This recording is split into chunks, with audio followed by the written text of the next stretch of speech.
सध्या विदर्भात सूर्यदेवाची अवकृपा सुरू आहे। आज विदर्भातील ब्रह्मपुरी इथं सर्वाधिक म्हणजे 47.6 अंश सेल्सिअस तापमानाची नोंद करण्यात आली आहे, तर नागपूर, वर्धा आणि गडचिरोलीचा पारा देखील 46 अंशांच्या वरच आहे। तर भंडारा जिल्ह्याचा पारा देखील यंदाच्या हंगामातील सर्वाधिक असा 46.4 अंशांवर पोहोचला आहे। विदर्भ सध्या एक तप्त भट्टी बनलेला आहे। सूर्याच्या अवकृपेमुळे विदर्भातील तापमान गेल्या काही दिवसांपासून काही केल्या कमी होण्याची चिन्ह दिसत नाही आहेत। यातच आता नवतपा देखील चांगला तापू लागलाय। सोमवारी विदर्भातील ब्रह्मपुरी इथं सर्वाधिक 47.6 अंश सेल्सिअस तापमान नोंदवलं गेलं, तर चंद्रपूरचा पारा 46 अंशांवर स्थिरावलाय। तर इकडे गेल्या काही दिवसांपासून कमी तापमान असणारा भंडारा जिल्हा देखील सोमवारी चांगलाच तापलेला बघायला मिळाला।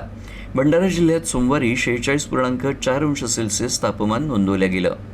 या पाठोपाठ विदर्भातील वर्धा, नागपूर, गोंदिया आणि गडचिरोली या जिल्ह्यांचा पारा देखील 46 अंशांच्या वरच होता।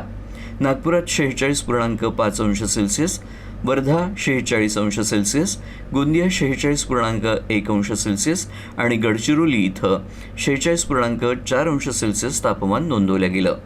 इकडे अकोला जिल्ह्यात 45.4 अंश सेल्सिअस तर अमरावती जिल्ह्यात 45 अंश सेल्सिअस तापमान नोंदवलं गेलं।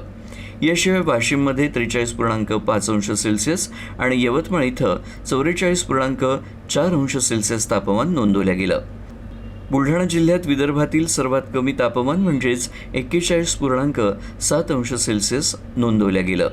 नवतपाच्या उर्वरित दिवसात देखील सूर्याचा कोप असाच कायम राहणार असल्यानं नागरिकांनी विनाकारण घराबाहेर पडणं टाळावं, गरज असल्यास योग्य खबरदारी घेऊनच घराबाहेर पडावं असा सल्ला देण्यात आला आहे।